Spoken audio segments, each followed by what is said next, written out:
प्रिय दर्शकों नमस्कार। राहु और केतु छाया ग्रह है।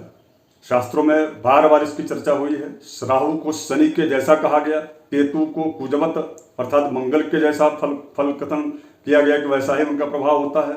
लघु पराशर में कहा गया कि यद यद भावगतौ वापि यद यद भावेश संचितौ, जिस भी भाव में राहु होते हैं उस भावाधिपति के अनुसार फल देते हैं राहु और केतु। ये सिद्धांत तो सुनिश्चित हो गया। अब इसके बाद आज के इस कार्यक्रम में हम आप ये समझेंगे, राहु केवल मात्र छाया ग्रह ही नहीं है, बल्कि राहु आपके जीवन में धन योग कारक ग्रहों के साथ, राजयोग कारक ग्रहों के साथ मिल करके और साया उनका बन करके आपके जो है राजयोग में, धन योग में यह प्रबलता भी लाते हैं, अर्थात आपके राजयोग को और धन योग को मजबूत करते हैं। तो इसी दृष्टि पर आज हम चर्चा करेंगे, इसी विषय पर चर्चा करेंगे कि वह ऐसी स्थिति कब बनती है जब राहु और केतु आपके जीवन में धन योग और राजयोग का निर्माण करते हैं। तो सीधी सी बात है कि लघु पराशरिक सिद्धांत जो है कि जो हमने यद यद भावगतौ वापि, तो यदि आपके केंद्रेश, दो इसके सिद्धांत हैं।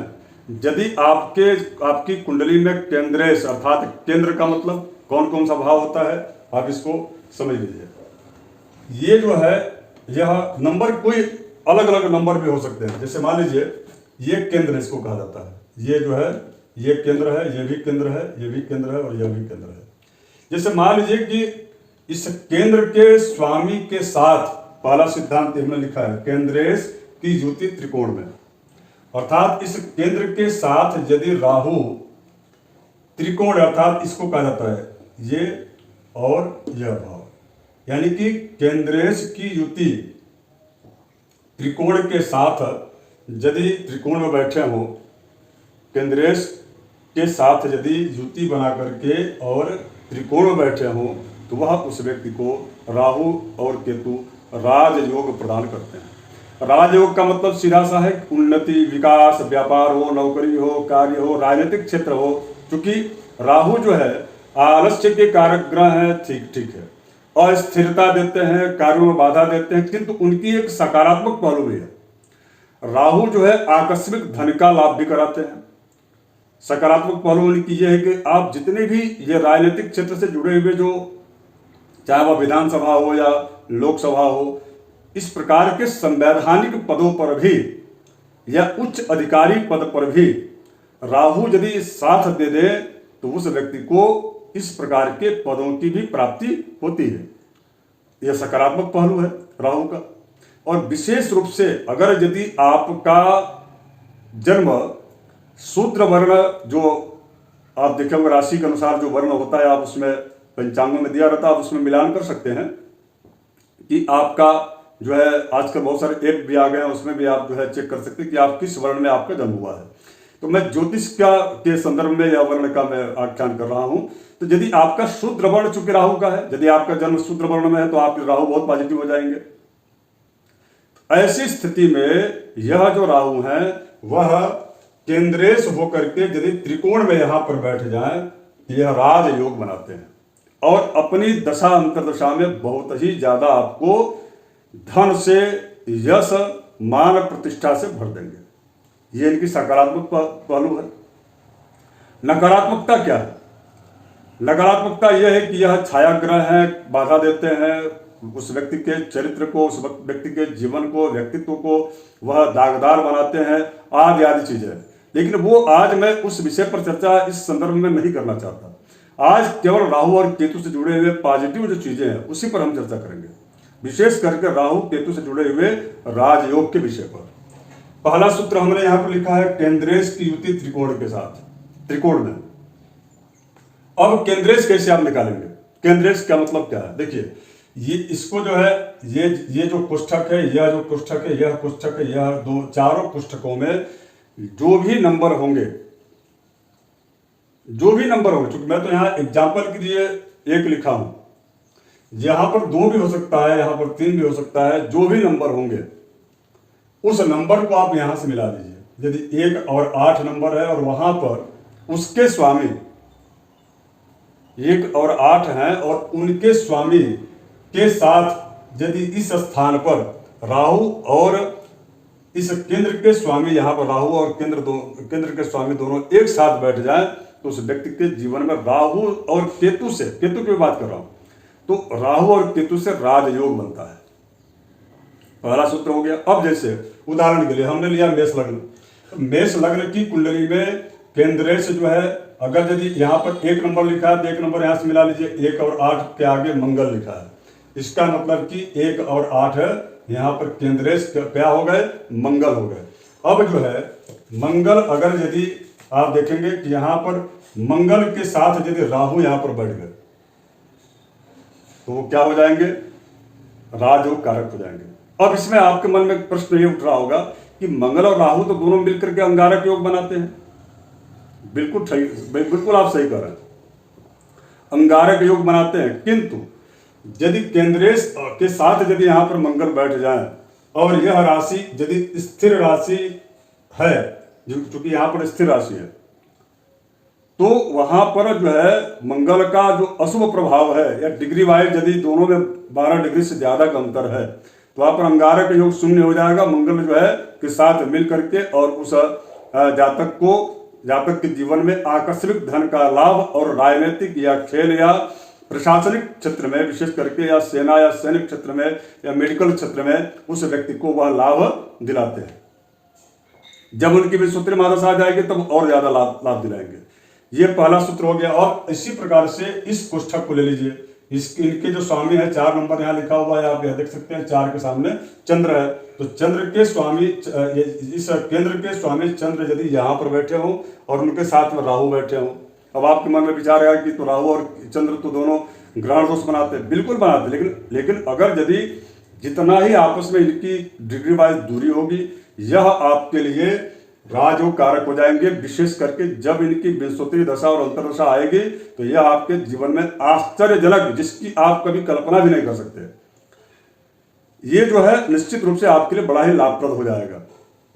और इसके पश्चात जो है दूसरा जो सूत्र है, इसी प्रकार से तुला का भी समझना चाहिए, इसी प्रकार से शनि का, शनि और राहु भी आपस में युति यदि बना ले तो भी यहाँ पर यह चीज जरूर ध्यान रखने की आवश्यकता है कि जो अशुभ स्थितियां, जैसे मान लीजिए कि सूर्य के साथ या चंद्र के साथ ग्रहण दोष बनाते हैं यदि, और गुरु के साथ राहु जो है गुरु चांडाल योग बनाते हैं, तो या केतु जो है बनाते हैं, तो इस प्रकार की स्थितियों से इसमें जो है नकारात्मक पहलू नहीं प्रभावी होगा।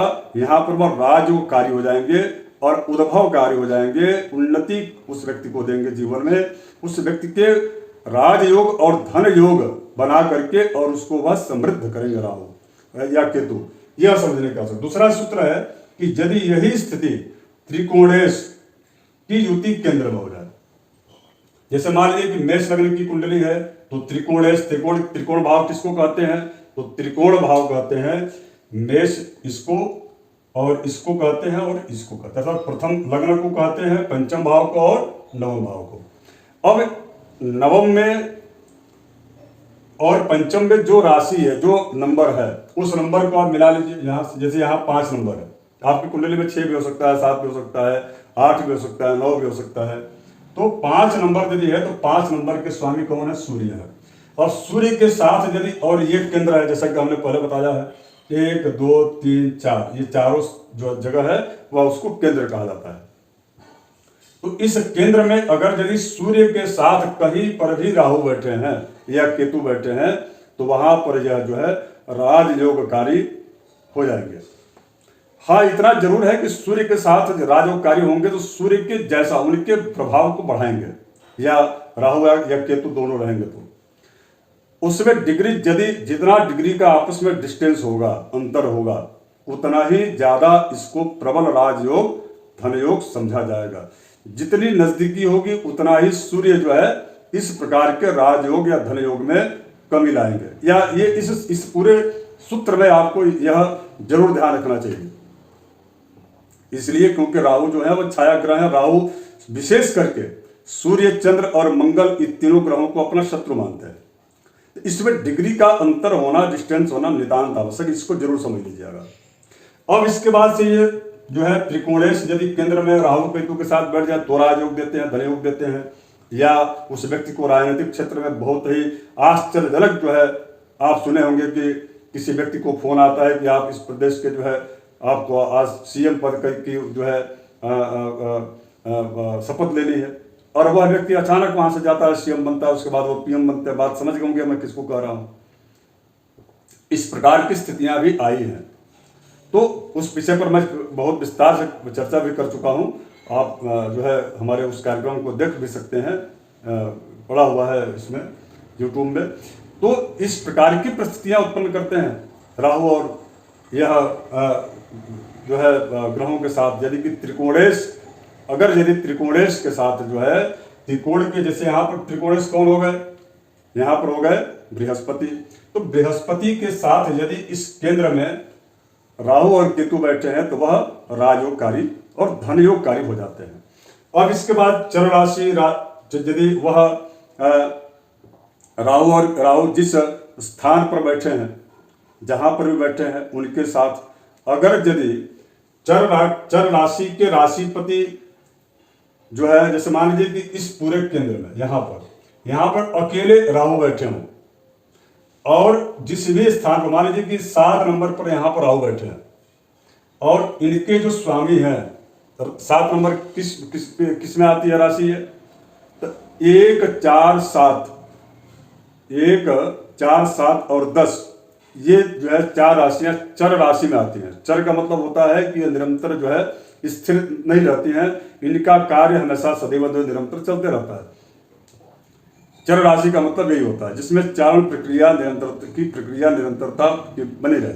तो चर राशि में यदि हैं और वह यहाँ पर राहु बैठे हैं, और इसके स्वामी यदि इनके स्वामी यानी कि 7 नंबर के स्वामी कौन है, आप यहाँ से देख लीजिए, 7 नंबर के शुक्र हैं। 7 नंबर के शुक्र यदि यहाँ पर इस स्थान पर बैठे हों, पंचम भाव में या नवम भाव में, तो ऐसी स्थिति में भी राजयोग और धनयोग कारक यह अपनी विंशोत्तरी महादशा में धन और राजयोग कारी जो है धन जरूर देंगे, जिसकी आप कभी कल्पना भी नहीं कर सकते हैं।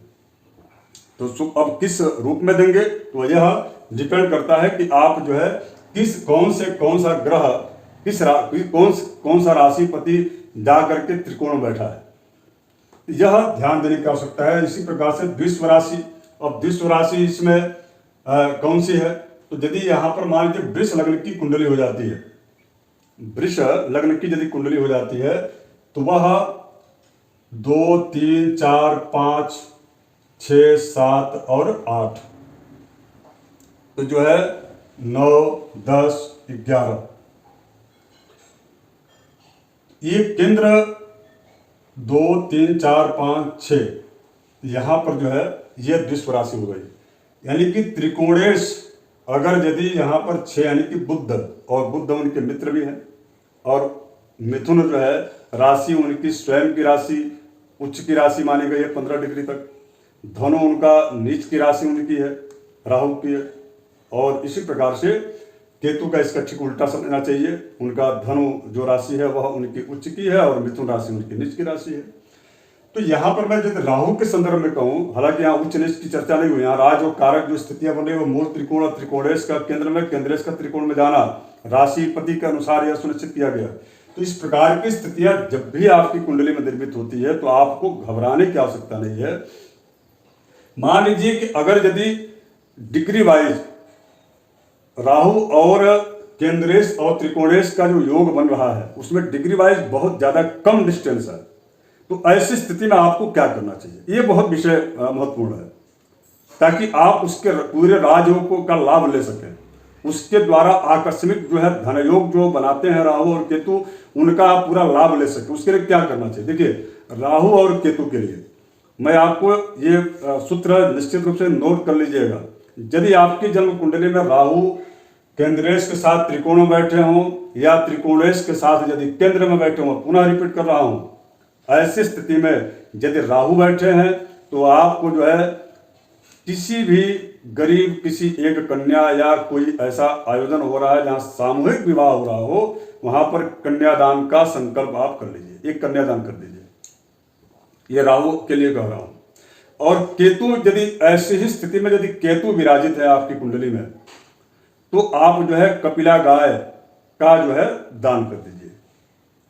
ये दो चीजें आप यदि कर लेते हैं तो यह राजयोग, ग्रहों का डिस्टेंस बहुत, जैसे मंगल के साथ राहु आ गया या केतु आ गया तो अंगारक योग बना दिए, गुरु के साथ आ गया तो गुरु चंडाल योग बना दिए, डिस्टेंस कम हो गया तो यह राजयोग जो है इसकी प्रबलता कम देखी जाएगी, निगेटिविटी ज्यादा देखी जाएगी। तो इस प्रकार की परिस्थितियों से निजात यदि आपको पाना है, राजयोग और धनयोग को यदि प्रबल करना है, तो ये जो है कार्य आपको करना चाहिए। यदि राहु के साथ यह योग बन रहा हो तो आपको जो है कन्यादान करना चाहिए, केतु के साथ बन रहा है तो कपिला गौ का दान करना चाहिए। अब इसके अलावा राहु के लिए भगवान शिव की आराधना करनी चाहिए और केतु के लिए गणेश जी की आराधना करना चाहिए। तीसरा उपाय बता देता हूं, राहु जो है उनके लिए गेहूं अन्न का दान करना चाहिए और केतु के लिए मोती हो गया, कपूर हो गया, इन सब चीजों का जो है दान कीजिएगा। तो निश्चित रूप से आपके जीवन में राहु और केतु से बने हुए यह राजयोग प्रबल कारक राजयोग हो जाएगा और इसका चमत्कार, लाभ, प्रभाव निश्चित रूप से आपके जीवन में आपको एहसास होगा। आप करके देखिएगा। यह मैं प्रामाणिक और शास्त्रीय, शास्त्रोक्त मैंने आपके पास विषय रखा, जरूर कीजिएगा। धन्यवाद, नमस्कार। आशा करता हूँ आपको यह कार्यक्रम अच्छा लगा होगा। पुनः मैं आपसे अनुरोध करूंगा कि आप हमारे इस कार्यक्रम से जुड़े रहिए, जो कि लगातार हम अभी प्रत्येक भावों में ग्रहों का क्या शुभाशुभ फल होगा उसको मैं लेकर के एक लंबी श्रृंखला आ रहा हूँ। इसके साथ साथ में आपसे हमारा एक आग्रह है कि आप नए दर्शक हैं तो सब्सक्राइब जरूर कर लीजिएगा, लाइक कीजिए, शेयर भी कर लीजिएगा। और आप आपके कुंडली में राहु और केतु इस प्रकार का यदि योग बना रहे हैं तो उसका आपके जीवन में क्या शुभाशुभ प्रभाव है, इसको आप कमेंट करके जरूर बताइएगा। नमस्कार।